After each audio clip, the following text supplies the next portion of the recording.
chaussure, on enlevait une chaussure et on donnait cette chaussure la cadeau à l'autre personne. L'acheteur, il donnait ça au vendeur. Il y a une autre opinion qu'elle dit non, c'est le vendeur qui donnait ça à l'acheteur. Alors c'est ce que la Megillah nous dit, si les autres, les Fanim Israël à l'époque, c'était le minag.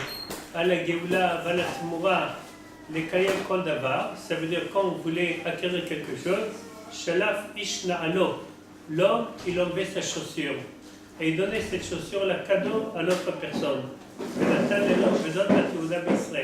Et c'était ça, c'est comme ça qu'on faisait le contrat. Maintenant, pourquoi d'Afka une chaussure? Que ça montre quelque chose qui appartient à la personne.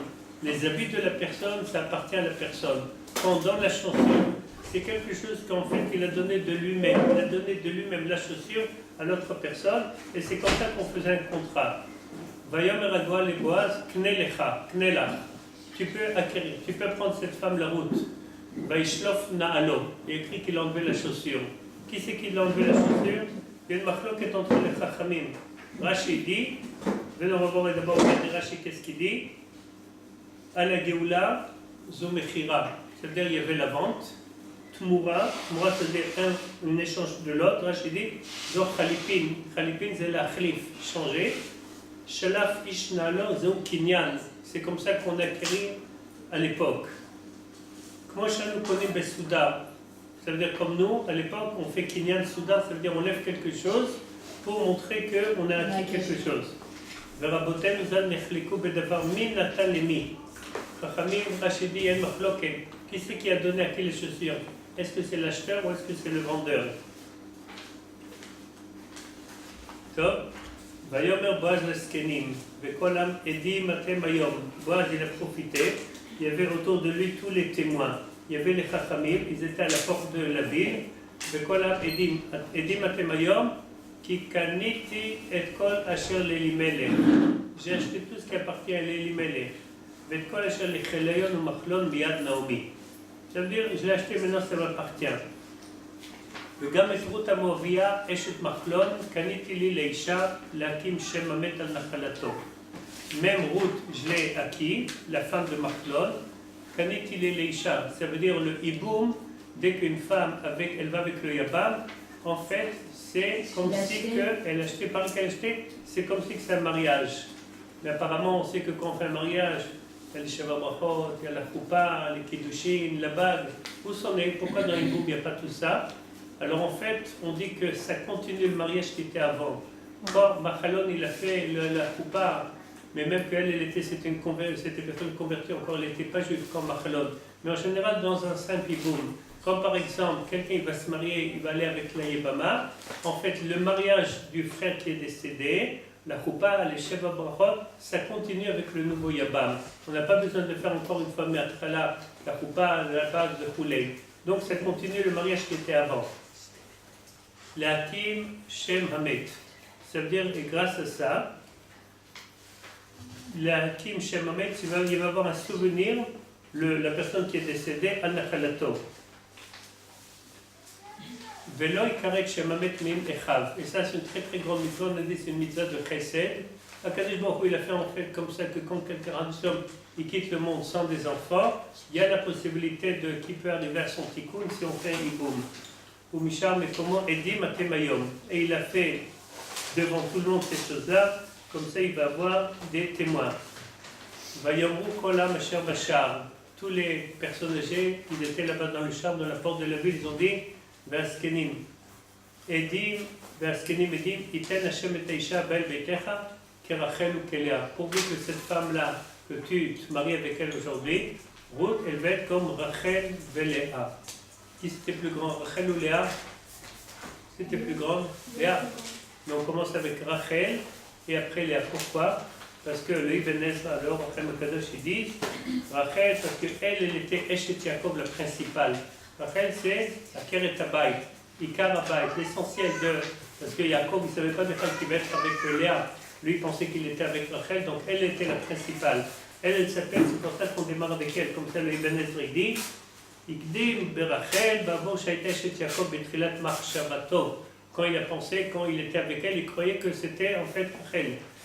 ולאשר בנו שתם את בית ישראל, ועשה חיל באפרתה.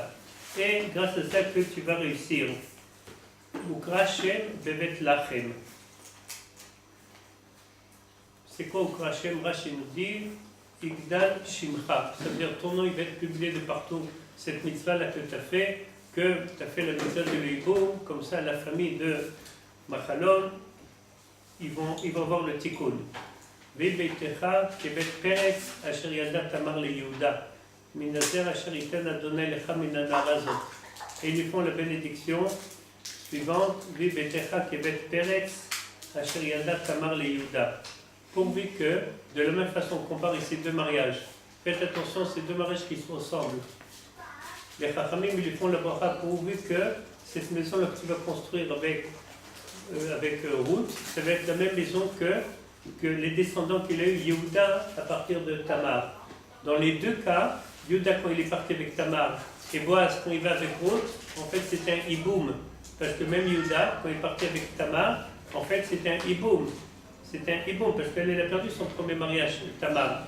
Et les deux, même que c'était d'une façon qui est apparemment contre la Torah, mais grâce à ces unions-là, le Mashiach il est venu, David il est venu.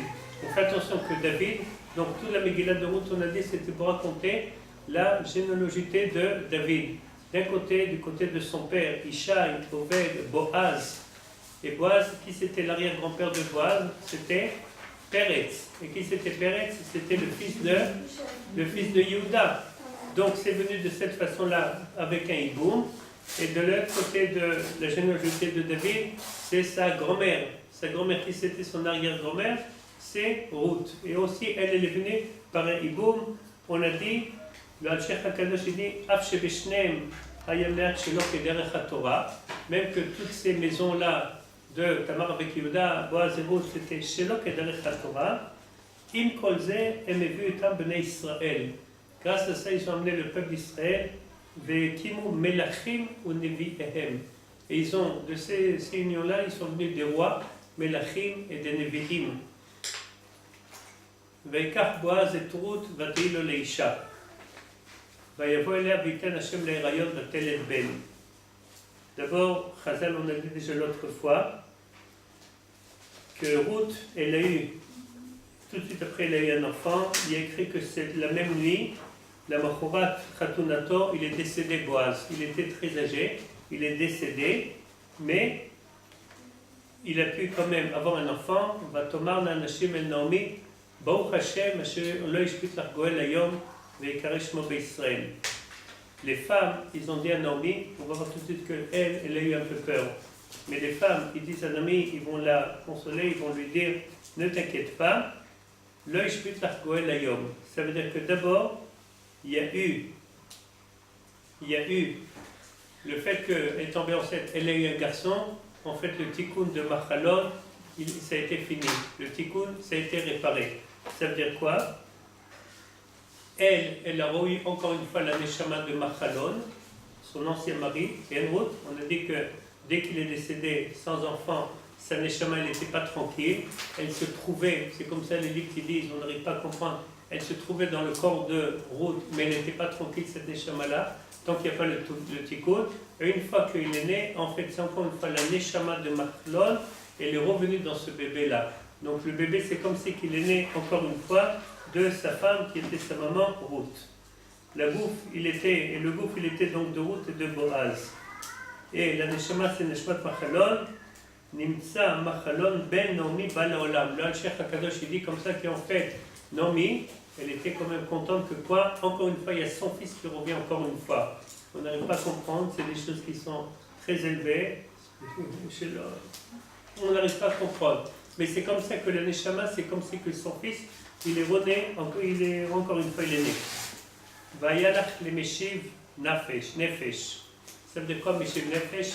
Même Naomi, elle n'était pas tranquille, elle avait une tristesse que la Neshama de son fils n'a pas été réparée. Et là, grâce à ça, elle va voir Meshivat Nefesh. Ça veut dire qu'elle va voir son Nefesh, elle va être encore une fois tranquille.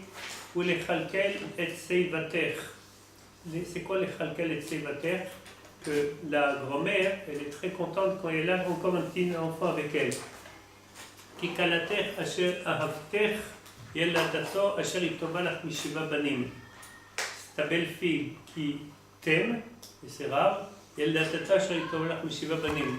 Pourquoi c'est rare? La Gemara dit במפורש. Les belles filles, en général, ça ne marche pas très très bien avec les belles-mères. En général, ça ne marche pas. C'est comme ça, la médecine c'est comme ça. Il y a quelques, au fond d'elle, chacun il se bagarre qui c'est qui a pris cette personne-là.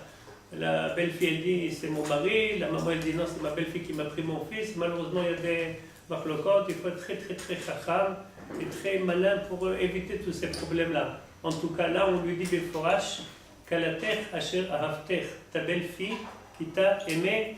Yeladato, elle a eu donc Boaz, elle a eu donc cet enfant, vraiment il va s'appeler Oved, Asher Yitova lach mishiva banim. Vatikach Naomi את הילד, ותשתהו בחיקה, ותהי לו לאומנת. Naomi, elle était très contente, elle a pris ce petit bébé, cet enfant-là, elle était sa nurse, sa omenet. En fait, le Cheikh HaKadosh, il dit que Naomi, tant qu'il n'a pas eu cette certitude de les femmes qui lui ont dit que ça y est, que grâce à que maintenant que tu as eu ce petit fils-là, tu vas avoir encore une fois Shelvat Nefesh, elle n'était pas tranquille.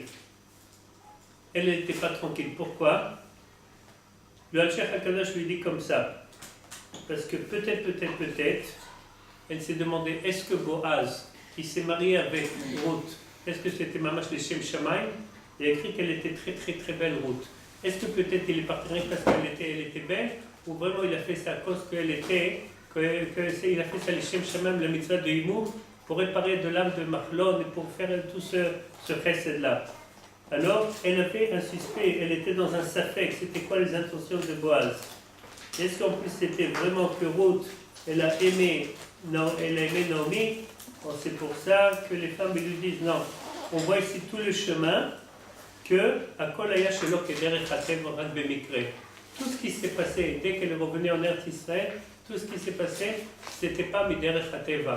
Le fait que c'était pas d'une façon naturelle.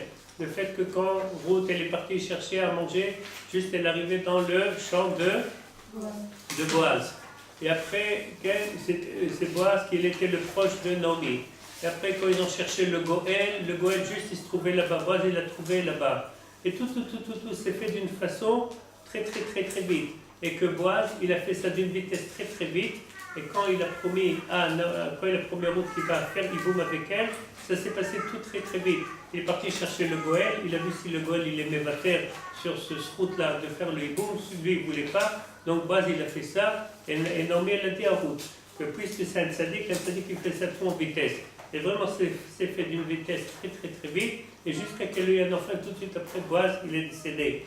Donc ça montre tout ça, que c'est pas Beder et Hateva, et en plus que comme on a dit qu'en général la belle-fille elle n'aime pas beaucoup la belle-mère, et là on voit que la belle-fille elle a aimé, il y a écrit Kikalater Asher Ahavter, c'est ta belle-fille qui t'aime, et ça c'est pas chez l'homme Beder et Hateva. Alors à ce moment-là, Naomi elle était toute contente, Tishma Divrei Hemina. Divrei, ça veut dire elle a cru ces paroles-là, mais la crête à Yeled, elle est devenue sa omelette. On finit. Vatikrenu la Shchenot Shem, il en plein nom, les morts Yulad Ben, les Naomi. Le fils de Naomi, il est rené encore une fois. Vatikrenu Shemot Oved, ou Avishai, Avi David. Le Ibn Ezra, il dit comment ça se fait qu'il s'appelait Oved, il était Oved Hashem. Alors c'est sûr et certain que quand on dit que la famille de David, Ken, Ben Ishparti, on dit dans les Chadodil Kala, on parle un peu de la famille, des origines de David. On dit là-bas, Ben Ishai, on dit là-bas le nom Ishai, David Ben Ishai. C'est connu, la Gemara dit qu'il y avait 4 personnes qui sont décédées, rien qu'à cause de Etiosh et Nachash, jamais ils ont fauté. Binyamin, Ishai, je ne me rappelle pas les deux autres. En tout cas, Ishai, le père de David, jamais il a fauté. Tov, alors Oved, aussi c'est un tzaddik, il y a Avishai, Avi David. Vele Toldot Paretz. Et maintenant, on va parler de les origines de David, mais du côté de son père. Là, on a parlé de David jusqu'à maintenant toute la Megillah, du côté de sa grand-mère. Son arrière-grand-mère, c'était Ruth. Maintenant, on va parler du côté de le grand-père de David, le côté du grand-père de David, qui c'était? Alors, Beletodot Paretz, Peretz, Holidet Hetzron. Peretz, donc c'était le fils de... Qui c'était Peretz? Le fils de Yehuda. Comment il s'appelait son frère? Non, pas Gershon, le fils de Moshe, ça. Le frère de qui? Le frère de Peretz, qui c'était? Tamar, elle a eu des jumeaux, n'est-ce pas? Pinet, Théomil, Bevitna, elle a eu des jumeaux. D'accord? Il y a un qui est sorti, tout de suite on lui a attaché un bracelet ici pour savoir qui c'était le premier. Comment ils s'appelaient ces deux enfants-là? Un c'est Peretz, l'autre c'est Zarah. C'est ça? Zarah. Donc là on est en train de parler de les grands-parents de David Amelech. Donc du côté de son père, son grand-père, donc ça vient tout à partir de Peretz. Yehuda, Peretz, ok? Shevet Yehuda. Alors Yehuda, après il y avait Peretz. Peretz הוליד את חצרון, וחצרון הוליד את רם, ורם הוליד את עמינדב, ועמינדב הוליד את נחשון, ונחשון, qui c'était Nachshon? Nachshon ben Aminadab, qui c'était dans la Torah? Ah, celui qui était dans la mer. Très très bien, c'était le premier. De quel Shevet il était, vous vous souvenez? Shevet Yehuda, où on dit ça dans le Hallel? Vous vous souvenez? Dans le Hallel, on dit dans le Hallel, okay, on dit là-bas que les tribus de Yehuda, c'est les premiers qui sont rentrés dans l'eau. Vaminadav olid et Nachshon, Venachshon olid et Salma, Vesalmon, Salman ou Salmon, olid et Boaz. Donc Boaz qu'on a parlé maintenant, ou Boaz olid et Oved, avec Ruth, Veoved olid et Ishai, Ishai, le père de David.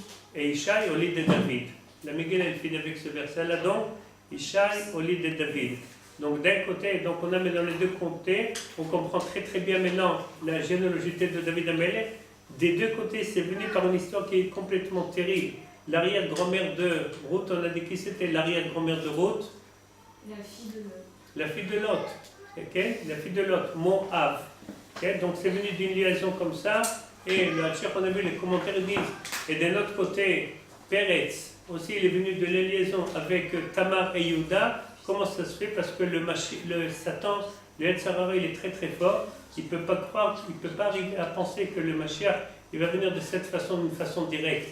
Donc Akadosh Baruch Hu, il était obligé de détourner tout le chemin de la naissance de David. Comme ça, le Satan, il ne va pas se mêler dans cette histoire-là. Tov, Tam, Benishlam, Shemach, lequel, Boré Olam, ça c'était Megillat Ruth.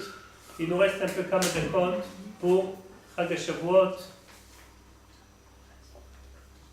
On va parler un peu.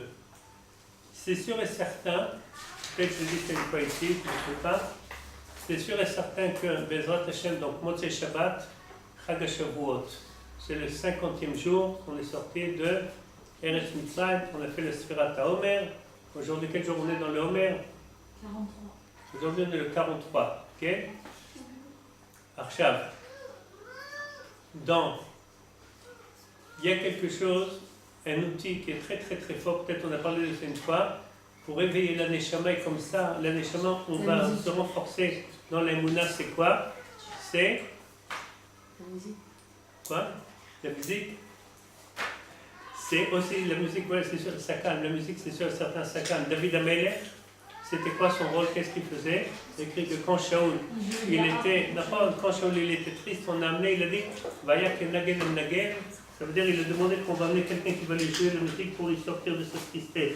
Il a écrit le Rav Ovadia Zatzal, une fois il a dit que David Amelech, quand il jouait là, il voyait les gens qui étaient autour de lui, les gens qui étaient très angoissés, ils avaient des problèmes. Et il jouait la musique d'une façon que ça va rentrer dans leur neshama. Il jouait une musique comme ça, ça va leur rentrer dans leur neshama et ça va les calmer. Il y a le Rav Ovadia Zatzal, il dit qu'il y a quelque chose que c'est très très fort et ça renforce énormément l'Emouna. C'est quoi? C'est de se faire des tsiurim dans le Sechel. Tsiurei Emouna. Il a tout un chapitre sur ça qui est très très beau. Et il dit comment on fait ces choses-là. On fait des tsiurim dans le Moach. Ça veut dire, puisqu'on va parler maintenant de Mahamad Har Sinai, comment on a reçu la Torah au Mont Sinaï, quelque chose qui renforce énormément, c'est de se faire des images dans la tête, comment c'était Mahamad Har Sinai. Pour faire ces choses-là, c'est la meilleure préparation qu'on peut se faire pour Chag HaShavuot. C'est de prendre des livres qui parlent sur Mahamad Har Sinaï. Hier j'ai commencé avec une chavrout, on a commencé à étudier Or HaChaim HaKadosh sur Mahamad Har Sinaï. C'est magnifique. C'est des perles. Ce qu'il dit là-bas, Or HaChaim HaKadosh, c'est pas chose, c'est nifla. Maman, ça a été dit, Beruach HaKodesh.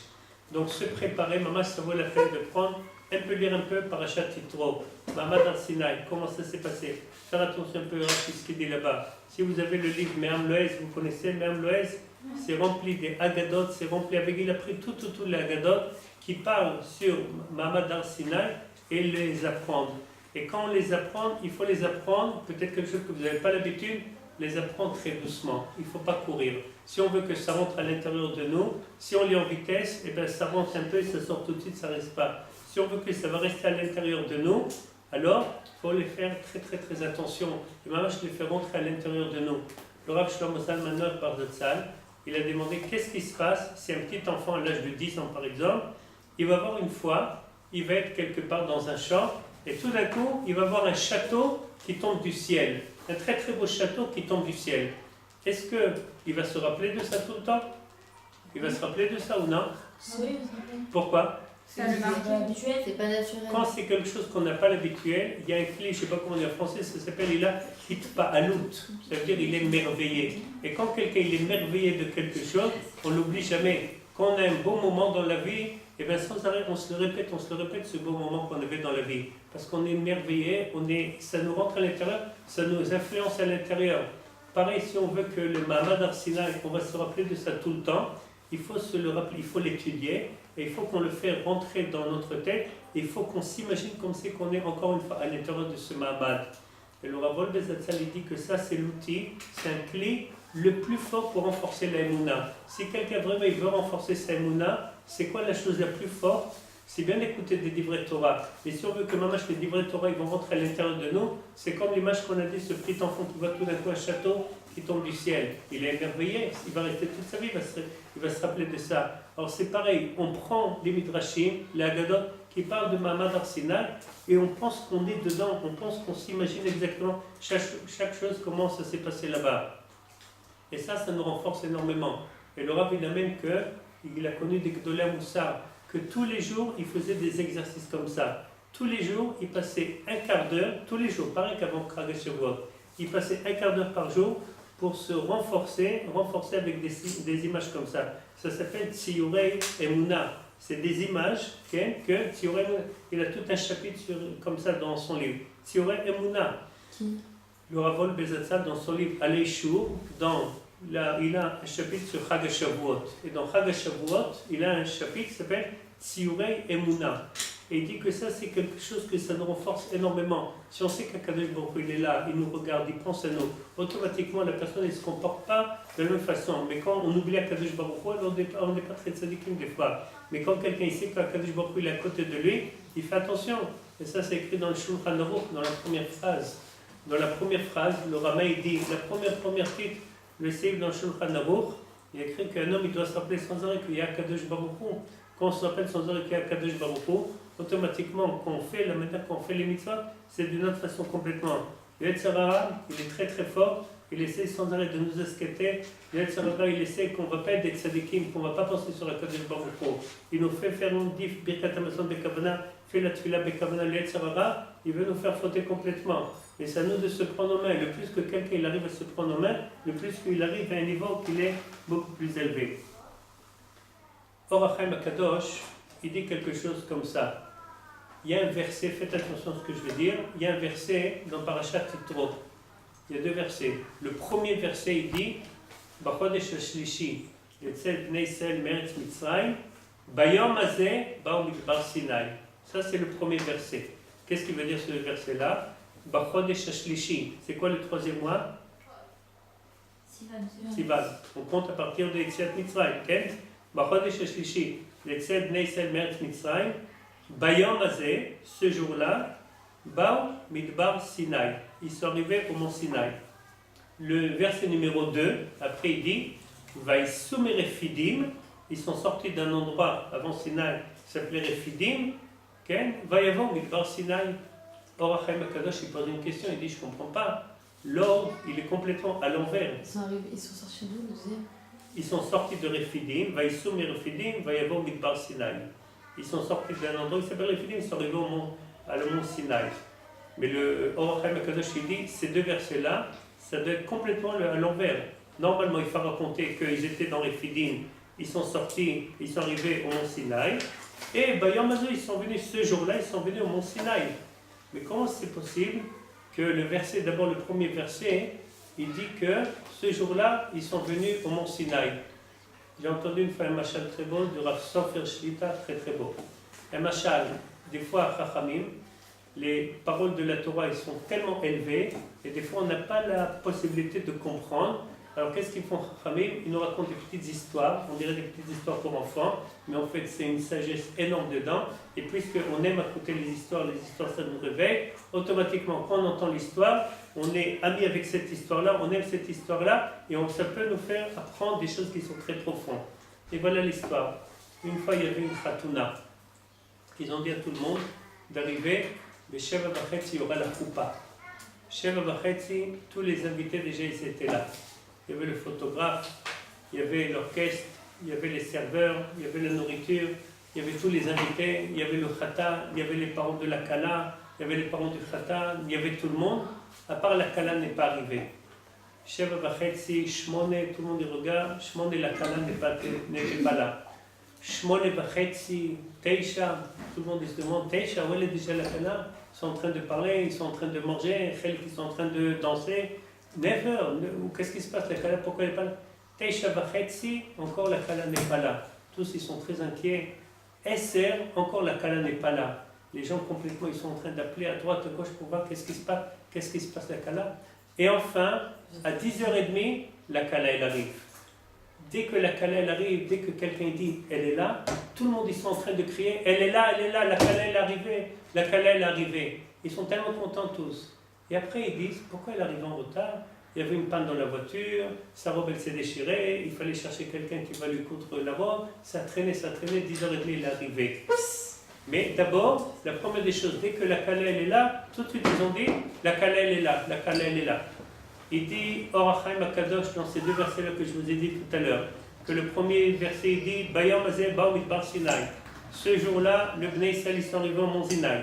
Il dit comme ça Or HaChaim Akadosh Kiyom Hazeh, ce jour-là, Zeyom HaMekouvé. C'est quoi le mot Mekouvé? C'est quoi le mot Mekouvé? Espérer, très bien. Zayom HaMekouvé laboré, ça veut dire Akadosh Baruch Hu, il espérait quand est-ce qu'il va avoir ce moment-là. Le peuple qu'il a créé, le peuple d'Israël qu'il a créé, quand est-ce qu'ils vont arriver au mont Sinaï pour recevoir la Torah? C'est un jour que pareil qu'Akadosh Baruch Hu il a espéré. La Torah elle-même, elle attendait. Quand est-ce que, sauf, je vais être donné pour le peuple d'Israël? Toute la brière, toute la création, elle attendait ce moment-là. Le but de la création, c'est qu'il y aura Bnei Israël qui vont faire la Torah dans ce monde-là. Tous les olamot, les mondes, olamot elyonim, olamot tachtonim, les mondes célestes, les mondes qui sont moins célestes, olamot elyonim, tachtonim, tout le monde ils attendaient quand est-ce que Bnei Israël vont arriver au mont Sinaï. Et quand, sauf Bnei Israël ils sont arrivés au mont Sinaï, même les versets de la Torah, ils n'ont pas eu la patience de raconter l'ordre, comment ça s'est passé. Ils n'ont pas eu la patience de dire qu'ils sont sortis de Rephidim, ils sont arrivés au mont Sinaï. Tout de suite, ils ont dit Bayom Hazeh Baou Midbar Sinaï. D'abord, Bnei Israël, enfin ils sont arrivés au mont Sinaï. Rien qu'une fois qu'ils ont dit cette Oda-là, tout de suite après, ils ont commencé à raconter l'ordre, qu'est-ce qui s'est passé. Ils sont sortis de Rephidim, ils sont arrivés au mont Sinaï. Ça, c'est Or HaChaim Akadosh. Il y a un commentaire qui dit, il a dit comme ça en hébreu, je ne sais pas comment on va dire en français, אני לא מבין איך אפשר להרגיש את האור שבחיים בלי הפירוש של אור החיים הקדוש על התורה. J'arrive pas à comprendre comment on peut sentir le or שבחיים, la lumière de la vie, la joie dans la vie, comment on peut, sans les commentaires de Or HaChaim Akadosh. Bezat Hashem, vous mariez, Bezat Hashem, vous achetez à votre mari le livre Or HaChaim Akadosh, c'est extraordinaire.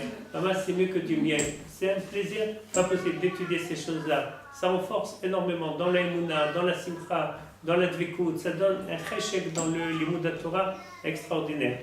Ça, c'est un pérouche. Il y a un autre pérouche, vous connaissez tous que c'est écrit dans le Shulchan Aruch. Chag HaShavuot, on fait la nuit d'études.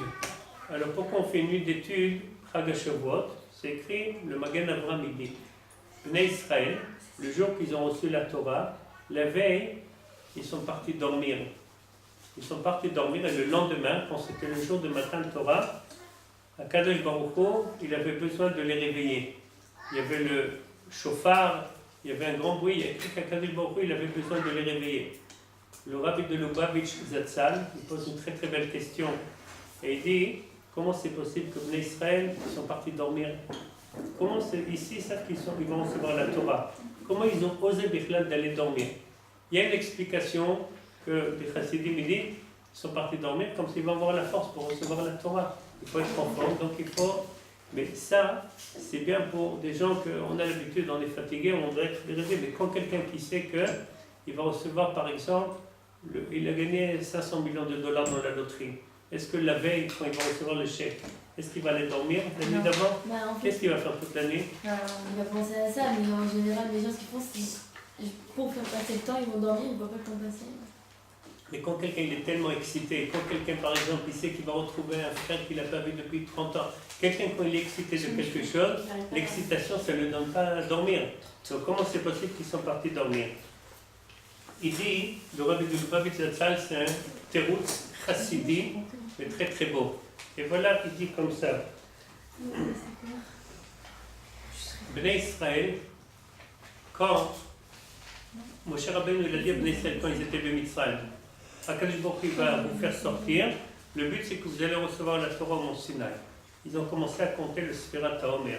Il y avait les 49 jours, c'était une préparation pour recevoir la Torah. D'accord? On a pris déjà l'autre fois, on a dit que les 49 jours, Chachamim nous ont restauré ça pour, comme ça, d'abord on ne peut pas directement de Mitzrayim tout de suite recevoir la Torah, on a besoin d'une préparation. Donc les Chachamim nous ont donné la mitzvah de Sfirat HaOmer. C'est comme une kala qu'elle se prépare à un mariage, il y a 7 jours qu'elle se prépare avant le mariage. Là, ce n'était pas 7 jours, c'était 7 semaines, parce qu'ils étaient dans un état de Touma qui était très bas, il fallait grimper dans la Kedusha, Ma'alim Bakodesh, ils avaient besoin de se préparer. Il dit le rabbi de Lubavitch quelque chose comme ça. Les Israël, ils se sont préparés à recevoir la Torah. Midot Tovot, les Vater, pardonner, et Ben Adam, les Chavero, Yoter, penser à les autres. Maintenant, eux, ils savaient qu'ils sont en train de l'Itkadesh, ils sont en train de se sanctifier. Ils ont aussi un ordre, Shlosha Yamim, 3 jours avant Mahamad Sinai, ils avaient une obligation de se laver tous les habits, être purs complètement, ils se préparaient à Kabbalat Torah. Leur corps, il était mamash comme un ange. Maintenant, Bnei Israël, ils ont fait quelque chose, et ça, c'était quelque chose qui est mamash très élevé. Écoutez bien. Quand ils savaient que le Vav Sivan, le 6 Sivan, on va recevoir la Torah, alors eux, ils savaient quelque chose comme ça, que le corps, ils se sont préparés pour Kabbalat Torah. Mais eux, ils voulaient aussi préparer leur Neshama. Alors, comment on prépare la Neshama pour recevoir la Torah? Alors, écoutez bien, eux, ils se sont dit comme ça.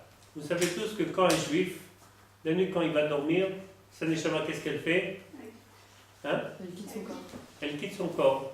Dès que, comment elle revient, le matin, dès qu'on ouvre les yeux, Modani de Fanecha, on a cette espèce de temps, on dit Modani de Fanecha, la Neshama, elle revient, mais le gouffre, il était tabé, on doit faire Netilat Yadayim. Normalement, les mains, les pieds, c'est pas un grand Touma, mais dans les mains, il y a la Touma, on fait tout de suite Netilat Yadayim.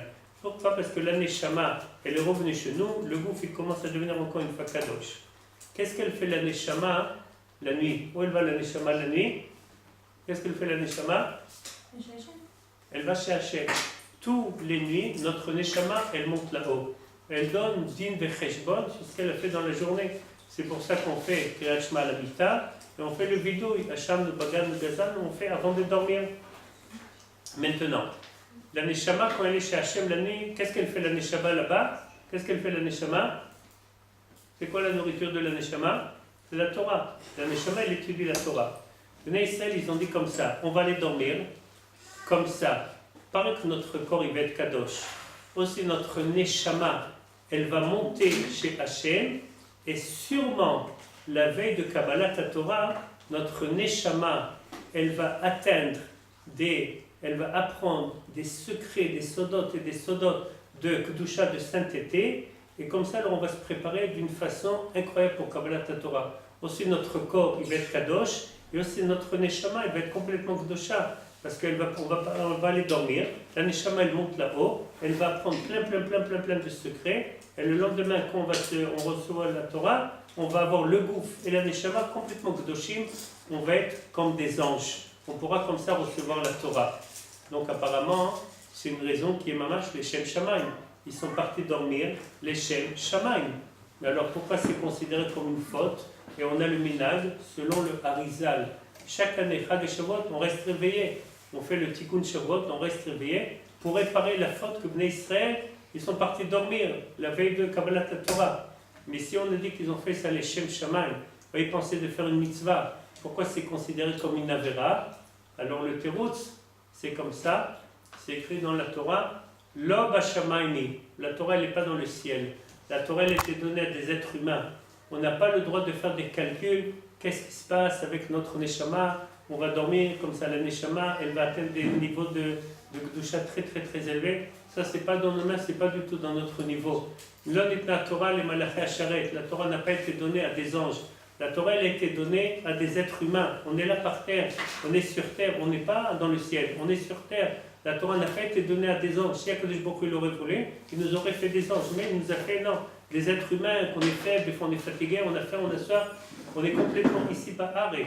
Donc ils n'avaient pas le droit de faire ce calcul-là, qui était trop élevé de leur niveau. C'est pour ça donc on doit faire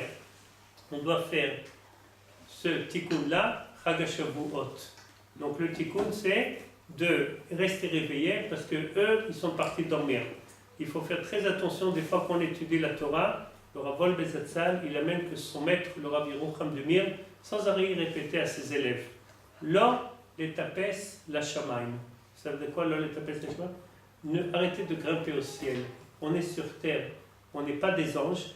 Il faut bien savoir que si quelqu'un veut se renforcer, très bien, il a le droit, c'est une très bonne chose de se renforcer, mais il ne faut pas oublier qu'il est là sur terre. On a un corps, il faut donner à le corps ce qu'il a besoin, manger, dormir, se promener, rigoler, parler, discuter, s'amuser, courir, faire du sport. On a un corps qui est complètement matériel, on a la neshama qui est complètement spirituel, mais il ne faut pas abandonner complètement le corps. Oh, il va voir celui qu'il abandonne complètement son corps et il veut s'occuper de sa neshama, c'est pas du tout ce qu'Hachem il veut. Je vous ai raconté peut-être une fois ou peut-être à l'autre kita, il y a un verset qui dit comme ça. Ivelet Adam Tesalef Dakov Balachem Izaflibo. Ça veut dire quoi ce verset-là? Je l'ai dit ici, je ne me rappelle pas. Regardez, ça veut dire quoi? Ivelet Adam, les bêtises qu'un homme y fait. Tesalef Dakov, ça veut lui détourner son chemin. Balachem Izaflibo. Et il va être en colère contre Hachem. Sur quoi c'est ce verset-là? Sur quoi c'est été dit ce verset-là? Shlomo Melech dit dans Mishlei, il dit le Gaon de Vilna, c'est dit sur quelqu'un qui prend un niveau qui est beaucoup plus élevé que son niveau. Lui, il est dans ce niveau-là, et il se prend pour quelqu'un qui est très élevé. Et il essaie de se comporter comme quelqu'un qui a un niveau très élevé. C'est pas du tout ce qu'Hachem il veut. Il va rater complètement aussi ce niveau-là, et aussi le niveau où il devait être, il va le rater complètement. Parce qu'il est en train de faire quelque chose que ce n'est pas du tout son niveau. Hachem ne lui a pas demandé. Hachem il veut que quand quelqu'un il grimpe dans la doucha, dans la sainteté, c'est léat. On fait une madriga, on va d'abord si on a assez la simcha. Si on a la simcha, on continue, on peut aller dans un autre niveau. Mais si quelqu'un il monte des madrigotes, automatiquement il va tomber. C'est 100% un conseil du Yetzirara. Si par exemple, il y a des fois des gens, ils font tchouva, tout de suite, ils se rasent complètement la tête, je sais pas, ils ont des péotes, ils ont des kippotes de plein de couleurs, ils se comportent d'une façon complètement incroyable, c'est pas du tout ce que Hachem veut. Hachem veut que les athlètes, on monte dans la Kedusha, mais pas du tout de changer complètement. La chose la plus facile quand on fait tchouva, c'est de changer ses habits. Mais c'est pas changer son look. Mais pas du tout. D'abord, ce qu'il faut changer, c'est à l'intérieur de nous. Ça compte beaucoup, c'est beaucoup plus important. C'est beaucoup mieux avec Ben Adam les Chavero, avec ses parents, avec ses amis, se comporter Ben Adam les Chavero. Ça passe avant tout. Peut-être j'ai raconté ici une fois, c'est écrit dans les livres. Qu'est-ce qu'Akadosh Baruch Hu, qu'est-ce qu'il préfère? Ben Adam les Chavero, Ben Adam la Makom. Ben Adam les Chavero, ça passe avant. Donc ce verset-là, Ivelet Adam Tesalef d'accord, les bêtises qu'un homme il fait, ça lui détourne le chemin, et il est en colère contre Hachem.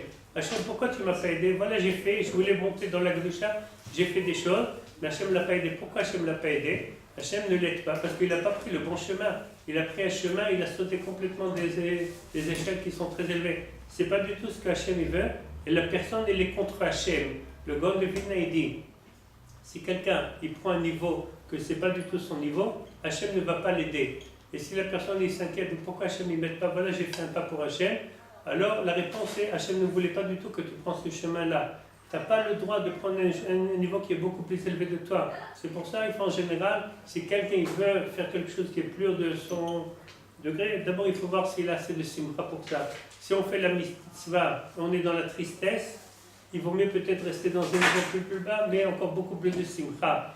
La simcha, on a dit peut-être, sûrement j'ai dit ça une fois, la simcha c'est quelque chose, les chassidim disent comme ça, la simcha c'est équivalent à la mitzvah. Ça veut dire qu'on fait une mitzvah, il faut la faire aussi de simcha. Les chassidim disent que c'est équivalent à la mitzvah, et le Khatam Sofer, incroyable, il dit, la simcha c'est plus important que la mitzvah. La simcha dans chaque mitzvah, c'est plus important que la mitzvah. Donc une des choses, donc pour la préparation de Chag HaShavuot, donc c'est rester sur le niveau qu'on est, renforcer le niveau qu'on a. Mais non, c'est sûr et certain, c'est connu, sûrement vous avez entendu ça plusieurs fois, est-ce que les femmes ils ont une obligation d'étudier la Torah? Non. Le rabbi de Lubavitch Zatzal, une fois il y avait le Hadmor de Belz de Jérusalem, il est parti le voir. Et il lui a demandé qu'il y avait un problème comme ça. Chez les Belges, c'est les Chassidim. Eux, ils sont comme les gens de Mea Shearim. Mais dans leurs écoles, ils apprennent beaucoup plus, dans les écoles des filles, on leur apprend beaucoup plus de Torah que chez les autres Chassidim. Alors, les autres gens de Mea Shearim, ils n'étaient pas d'accord avec les Chassidim belges. Pourquoi vous étudiez la Torah? Alors, une fois qu'on lui a demandé de Belge, il était chez le rabbi de Lubavitch, il lui a demandé est-ce qu'on a le droit de nos jours d'enseigner la Torah à les femmes? Alors, c'est sûr et certain que la Gemara dit on n'a pas le droit d'enseigner la Torah à les femmes. C'est écrit d'une façon claire. Kol ha-melamed et Torah, Kilo melamdat tiflut, c'est écrit comme ça veut dire qu'on ne peut pas enseigner. Mais, déjà, Rabbi Israël Salanter, il a dit que même les femmes, de nos jours, même à l'époque, ils avaient une obligation de connaître les lois qui concernent les femmes. Toutes les lois de la cuisine, Basar Bechalav, Tolaïm, Ilchot Shabbat, Ilchot Shmirat al-Lashon, Lashon Hara, toutes ces choses-là, les femmes aussi, ils ont une obligation. Le rabbi de Lubavitch Zatzal, il a rajouté quelque chose. Il a dit que de nos jours, les femmes ils sont tellement chachamot, ils sont tellement malines, ils ont fait des études, ils ont un niveau qui est très très très très élevé. Okay? Lui disait que même de nos jours, on a le droit d'enseigner, les filles ont le droit d'étudier la Torah, parce que s'ils ne vont pas étudier la Torah, okay, automatiquement ils vont avoir une attirance pour étudier des choses qui sont extérieures. Donc de nos jours, même on leur apprend des choses à les filles, toujours des choses qui sont très élevées qu'à l'époque, les filles ils n'étudiaient pas ça. Parce que de nos jours, ils ont une obligation de se remplir de Torah. C'est pas comme avant. Avant, la Gdusha c'était très, les femmes ils étaient à côté de la maison, ils avaient besoin, il y avait tellement de Gdusha partout, ils n'avaient pas besoin à ce niveau-là. De nos jours, c'est tellement devenu que de partout, on entend des choses, on regarde des choses, on connaît plein de choses. Donc de nos jours aussi, c'est bien que les filles, ils apprennent la Torah. C'est sûr et certain qu'il y a une obligation pour apprendre tous les lois qui concernent les filles. Le Shabbat, le Yom Tov, le Kat Nerot, tout ce qui concerne Shabbat, il faut connaître. C'est incroyable que si une fille, elle se marie, elle ne connaît pas les choses dans la cuisine, comment faire, qu'est-ce qu'on a le droit de mettre sur la plata, si on peut rajouter du sel dans la plate, sur le bouillon, toutes ces choses-là, il faut apprendre. Donc c'est sûr et certain qu'il faut se renforcer dans le temps libre pour étudier aussi la Torah. Il y a des questions? Il y a des questions? Non. Top, à de questions.